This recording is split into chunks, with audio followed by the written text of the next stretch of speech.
अगर आपसे पूछा जाए कि भारतीय शहरियत साबित करने के लिए कौन सा डॉक्यूमेंट या दस्तावेज काफी है, तो शायद आप फौरन कहेंगे कि आधार कार्ड, वोटर आईडी या फिर पैन कार्ड।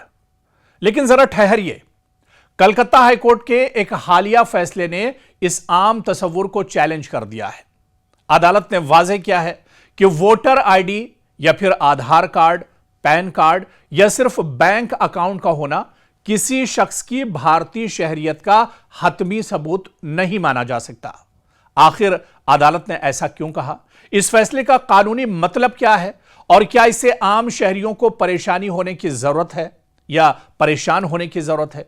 इसे दरअसल बहुत आसान और तफसील से दरअसल इस पूरे फैसले को समझना होगा, क्योंकि कलकत्ता हाईकोर्ट ने एक मुकदमे की समाअत के दौरान यह अहम मुशाहिदा किया कि बाज़ सरकारी दस्तावेजात किसी शख्स की शनाख्त साबित कर सकते हैं, लेकिन लाजमी तौर पर इसकी शहरियत साबित नहीं करते हैं। अदालत ने कहा कि वोटर आईडी कार्ड इस बात की निशानदही करता है कि किसी शख्स का नाम वोटर लिस्ट में दर्ज है, लेकिन अगर बाद में यह साबित हो जाए कि वह शख्स शहरियत की कानूनी शराइत पूरी नहीं करता, तो सिर्फ वोटर कार्ड की बुनियाद पर उसे भारतीय शहरी करार नहीं दिया जा सकता है। इसी तरह से आधार कार्ड बुनियादी तौर पर शनाख्त और रिहायशी पता साबित करने के लिए जारी किया जाता है। आधार एक शनाख्ती डॉक्यूमेंट है, न कि शहरियत का सर्टिफिकेट। यही वजह है कि आधार जारी करने वाला इदारा भी यह वाज़ेह करता है कि आधार शहरियत का सबूत नहीं है। अब बात पैन कार्ड की जाए। पैन कार्ड का मकसद टैक्स से मुतालिक शनाख्त फराहम करना है।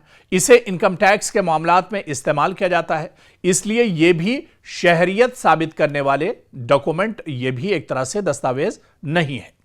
तो अदालत ने यह भी कहा है कि सिर्फ बैंक अकाउंट खोल लेना भी इस बात का सबूत नहीं कि मुतालिका शख्स भारतीय शहरी है, क्योंकि बैंकिंग कवानीन के तहत बाज गैर भारतीय शहरी भी मखसूस शराइत के साथ बैंक अकाउंट खोल सकते हैं।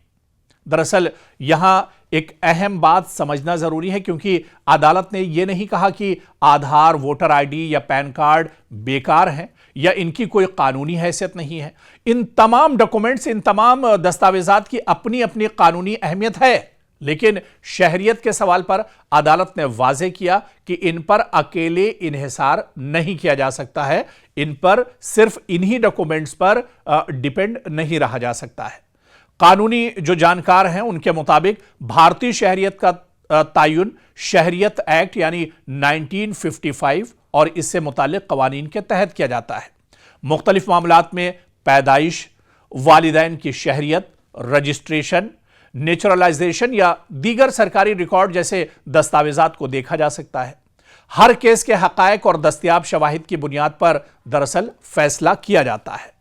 तो अब आइंदा से अगर कोई यह कहे कि आपकी शहरियत के लिए सिर्फ आधार कार्ड या फिर वोटर आईडी कार्ड या फिर पैन कार्ड काफी है, तो आप उससे जरूर यह कहिएगा कि एक बार 1995 का जो हमारा कानून है, आखिर वो क्या कुछ कहता है, उसे भी देख लेना जरूरी है। और सिर्फ इन्हीं डॉक्यूमेंट्स पर शहरियत या नागरिकता के लिए इन्हीं डॉक्यूमेंट्स पर डिपेंड नहीं रहा जा सकता है, क्योंकि अदालत ने कहा है कि वोटर आईडी कार्ड इस बात की निशानदही नहीं करता है कि किसी शख्स का नाम वोटर लिस्ट में दर्ज है।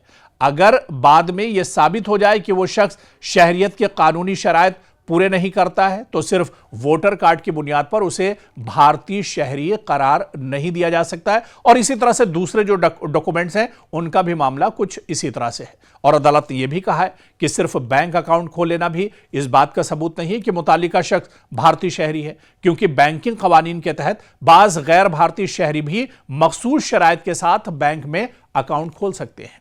तो जाहिर सी बात है कि सिर्फ voter ID card, pan card या आधार कार्ड पर डिपेंड नहीं रहा जा सकता है। इन तमाम डॉक्यूमेंट्स की अपनी अपनी अहमियत जरूर है, कानूनी अहमियत है, लेकिन शहरियत के सवाल पर अदालत ने वाज़ेह किया कि इन पर अकेले इन्हिसार नहीं किया जा सकता है।